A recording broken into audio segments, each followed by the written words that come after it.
Mark, there is a reason why this is the best dressed Trump 100, certainly for you and I, that we've had, and there's a reason for that. There is, and we were always going to be dressed like this, but we didn't think we'd be talking about what we have just, in fact, witnessed ourselves, an extraordinary, frightening, and, well, a night I won't forget. Yeah, we were there.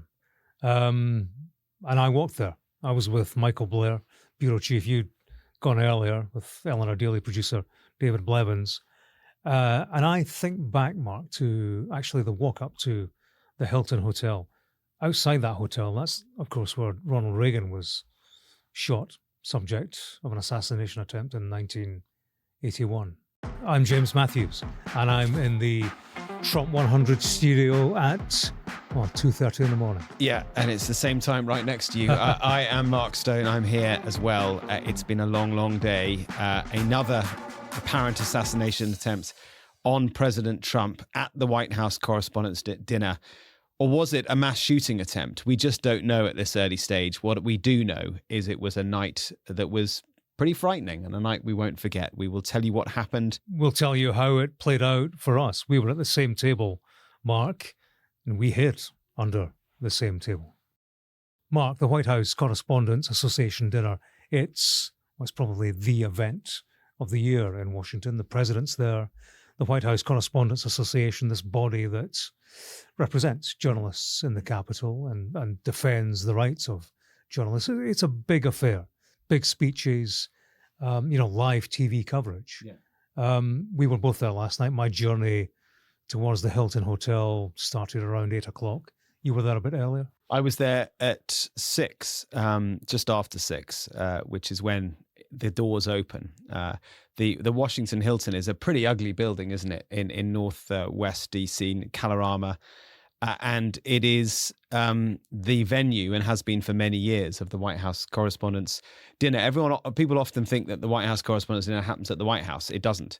It happens at this hotel in a vast, vast ballroom. And that is where I arrived at around 6 o'clock. And actually, and we'll talk about this, I'm sure, because I think you've got reflections as well, I was struck at how little security there was. The first thing that I saw was a relatively large Palestinian protest outside. It was the same last year when I attended.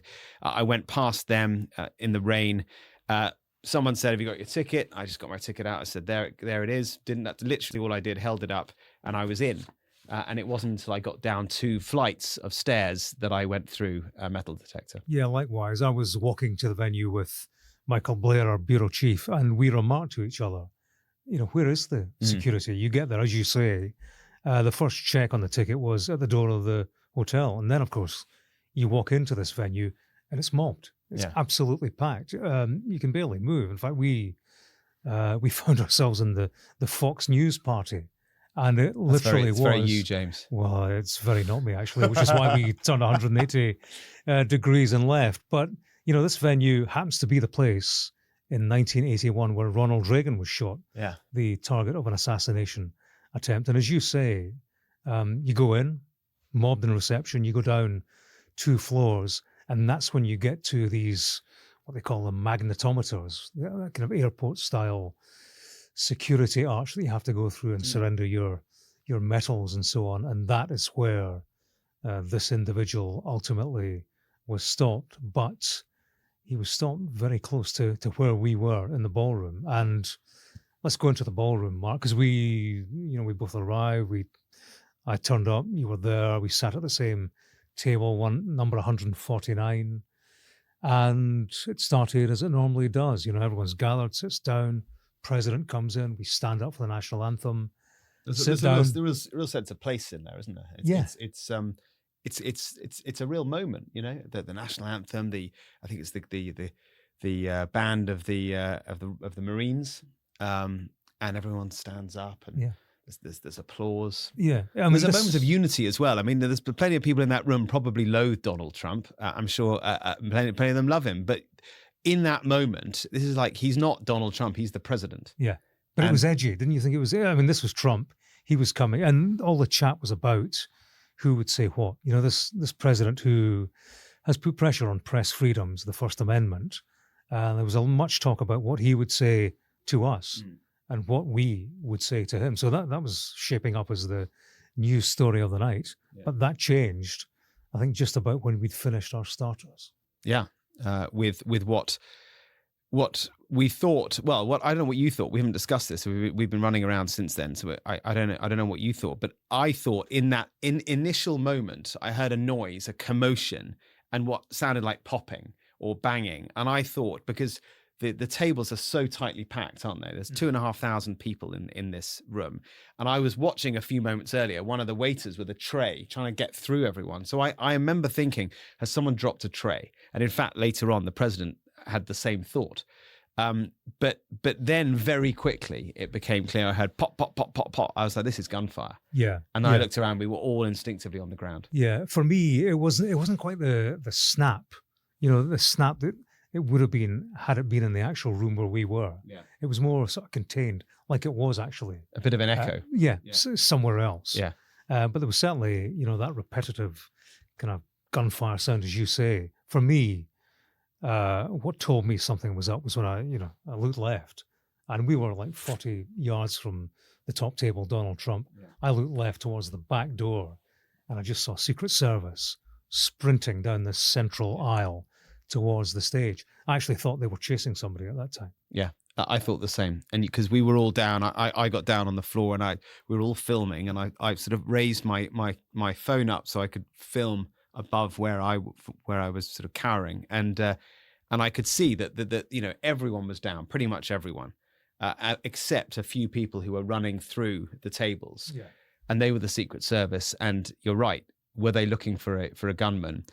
Or, as it turned out, I think what they were doing was trying to secure their principals, who were dotted around. That's the other thing. Yeah. Not everyone is on the top table. Yeah, that's what you saw. The president, he was evacuated very quickly. Security was on him, got him down and whisked him away to one side, along with everybody else on the top table. Melania, First Lady, was next to him. Caroline Leavitt was there, very heavily pregnant. J.D. Vance, he was at the top table. And as you say, we've seen pictures of Mike Johnson, the Speaker, RFK Jr., Health Secretary, being huckled by 3 security service personnel each, through corridors. Lots of noise, lots of speed, lots of panic, actually. Yeah. And I remember the shout, as we were beneath the tables. And of course, it was almost a communal movement, wasn't it? Yeah. Just 2,000 and odd people as one, just getting down. The only people left standing were security. And I remember the shout, if you're not security, get down. That was the shout. I heard that, yeah, to keep us safe, but also because on the top table, instantly, when it all kicked off, you saw armed officers, and they were pointing their guns out into the audience. I thought exactly that, and that's a real moment of jeopardy, isn't it? Because these are guys tooled up with their automatic weapons, and they are there to try and find the shooter. Yeah. And they may not be in touch with the people who've actually got the shooter, so they might not know that the shooter is down. Yeah. And then, any sort of noise or any sort of commotion, that could trigger them to pull the trigger. Yeah, any kind of suspicious movement. And of course, you make their job more difficult if you are standing up. That's partly why they want you on the deck. Yeah. Get the innocents out of the way and, find the person with ill intent. We both know, quite a few people in there, fellow journalists, and you sort of, in those few minutes after it happened, the president's been whisked away. We're not being told anything. And then you sort of see friends and colleagues on different tables. I spotted the Israeli embassy spokeswoman, who I know very well, on the next door table, right down on the floor, sort of half under the table. Extremely frightening for many, many people. Elbridge Colby was on the next door table as well. He's a senior figure in the Pentagon, and he was literally right behind me. Yeah, and as you say, there were principals, people like Pete Hegseth, who were guests of news organizations, so they were not at the top table, but they were in the pit, I suppose you'd call it, the floor. And there were teams of Secret Service who were basically going in to retrieve them and escort them and their partners out. Just before we started recording, we saw another bit of footage that I hadn't seen before, which is really striking. That's filmed from the side of the the top table. So all the tables in the ballroom are all round, except for the top table, which is one long table with the guests there sitting facing the rest of us. And this was filmed from the side, so you can see what happens just after the shots are fired, just outside the ballroom. The Secret Service come onto the stage. They grab J.D. Vance, who looks like as frightened as you would in that moment. He doesn't know what's going on. They grab him, they pull him one way. Another few agents then come on and grab the president, take him the other way, away from where this is being filmed. And he falls over. So the president actually falls onto the ground, and then they lift him up off the ground and then carry him out. Absolutely extraordinary footage. Wow. Yeah, from some of the footage I've been looking at, RFK Jr. and so on, what appears to be happening is they are taken to a safe room for a period. Yeah. Because what you then see is that some minutes later, they re-emerge, still with security around them. That seemed to be the routine. But it was interesting for me, and I suppose we are in a room of cynical hacks. It's a journalist's occasion. I don't know if that makes any difference. It very quickly settled down, I thought. Maybe the sense of unreality, or maybe a sense that, this couldn't happen here. We've heard shots, but nobody's seen anything. There's been a period of calm. And I think very quickly people got back onto their feet. I think that was it. It's because started chatting, and it was behind us very quickly, I thought. Kind of weird. And I that's because we didn't actually see anything. It all happened outside the room. Yeah. There was a rumor at one stage, and a couple of people were reporting that someone had been shot and that there was a body outside the room. Turned out not to be the case. And it just gives you a sense of, the misinformation, things getting muddled, things getting, lost in translation. That wasn't the case. And we didn't see anything. We just heard the shots and then felt the commotion. Yeah. But you're right, it did calm down very quickly. And actually, the president, as ever, was on Truth Social pretty quickly, despite having been tumbled onto the ground moments earlier as he was evacuated out. He was on Truth Social, claiming that he was hoping the event could get going again. That's right. Yeah, which seemed a little bit far-fetched. Yeah, I suppose defiance. That's what he did at Butler, wasn't it, when he was shot? Fight. Yeah. And so the defiance, that was maybe no surprise. What was interesting, and, amidst all the tension, it was quintessential Trump. The president of the White House Correspondents Association, Weijia Jiang, she came to the lectern, and we're all waiting to find out what's going to happen. And she announced that the president is going to hold a news conference in the White House in 30 minutes' time. This is not a joke. That's the point where Eleanor, our producer, said, "Mark, White House, go now." Yeah. I went outside. It was absolute chaos out there because everyone's trying to get a cab. And obviously no one can get a cab. So I thought I spotted a Lime scooter. Other scooter brands are probably available, but I spotted a Lime scooter. I thought, that's for me. 12 miles an hour. Yeah, I was going very slowly. The White House. Yeah, very slowly, but I got there eventually. Yeah, I remained at the hotel, and of course there was a news conference with the mayor, and they shed light on some of the detail with regard to the individual who'd been arrested. He was carrying a shotgun, a handgun, multiple knives. What happened was, and in fact, we've seen video because Donald Trump posted it on Truth Social. He sprints, doesn't he, at this line of security, goes at speed, and they see him, the officer is passing. Then they draw their weapons, something like half a dozen of them, shoot at him. He wasn't struck by gunfire, but one officer was hit by a bullet, but he or she is okay because they were wearing a bulletproof vest. We were told at this news conference it was clear the intention was to do as much harm and damage as he could. They didn't confirm that this was an assassination attempt on Donald Trump. That will be part of the investigation. In fact, as we record this, the police are at this individual's house in California. Yeah, his name is Cole Thomas Allen, 31 years old, from Torrance, California, which is just south of Los Angeles. He's, as you say, said to have been carrying a shotgun and a handgun. I think that's interesting because as we sort of speculate about what the motive might have been. Donald Trump has done his own speculation suggesting that it was an assassination attempt against him. Was it that, or was it an attempt at a mass shooting? Well, it's interesting, if he's carrying a shotgun and a handgun, those would not be the sort of primary choice of weapons if you were going to carry out a sort of a mass shooting of the type where you would use a AR-15 assault rifle. He didn't have those, so that's all part of the investigation that the authorities will be carrying out. What sort of weapons was he carrying? What was his intention to use those weapons? So how was he intending to use them? I should say. So that's an interesting bit of detail there. The initial reporting had been that he had a rifle with multiple magazines. That's now changed to a shotgun and a handgun with ammunition. So let's see. The information with these things, as you know, as we both know, always evolves. You can't be entirely sure of how accurate it is initially. He is understood to have been a guest at the Hilton Hotel, so that's also interesting. So he wouldn't have had to have shown a ticket for the dinner, because he would already have been in the hotel up in his room. So they'll have check-in details. That's all part of the investigation.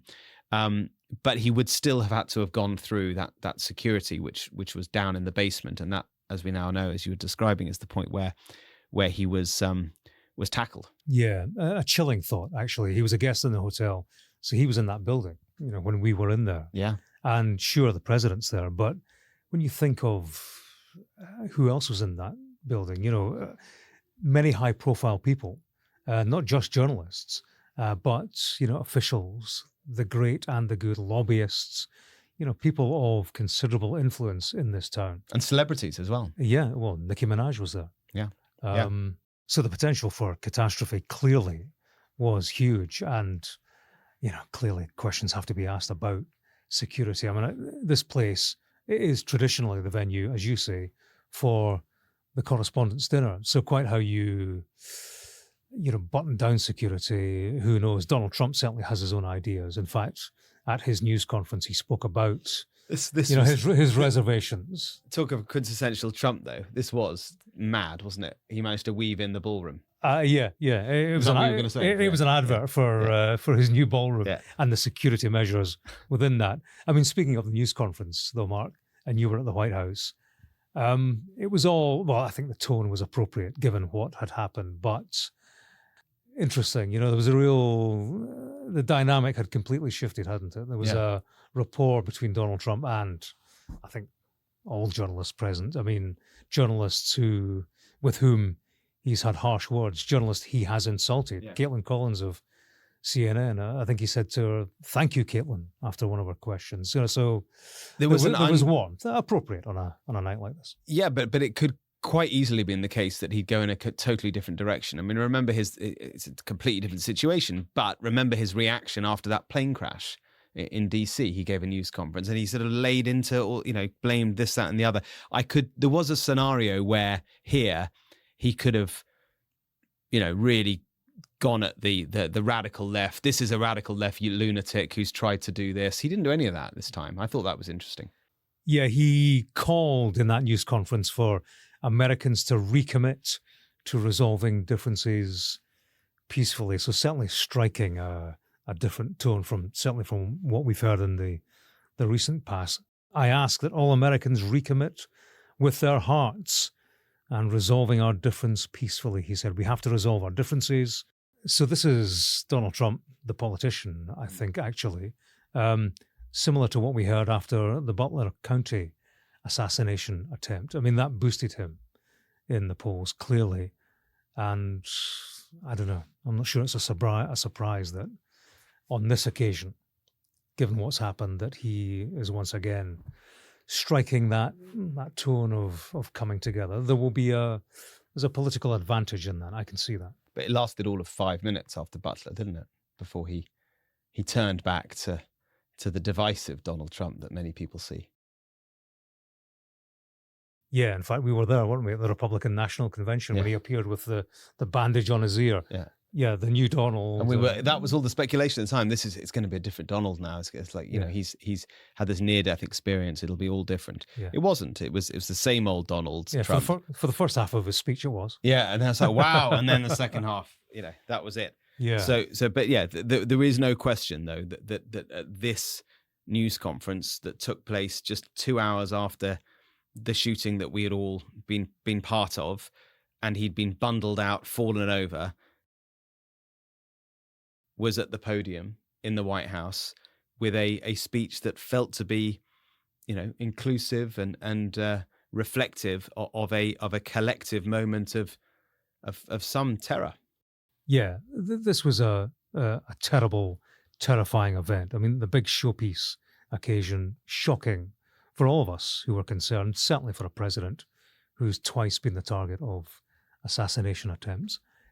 It is perhaps not the night to speculate on whether or not he's seeking to use it for political advantage. I suppose we can take a judgment on that in the days to come, but I don't know. One can never be too cynical in this game. We'll see. Do you know what, though, James?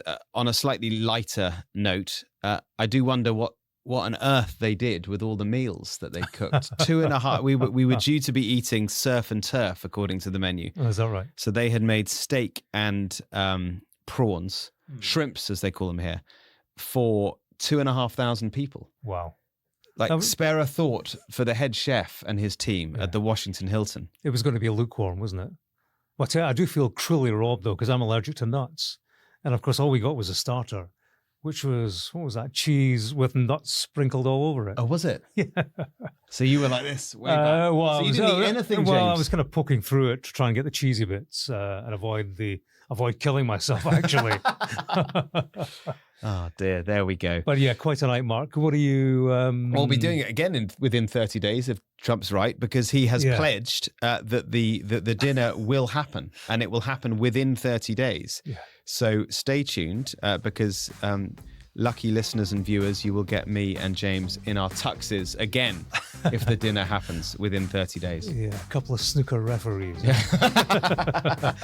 Thank you very much indeed for listening and for watching. Yeah, we will be back. What is it? Sunday today. We'll be back early this week with another episode of Trump 100. And have you've probably forgotten, James, the King's coming. Oh.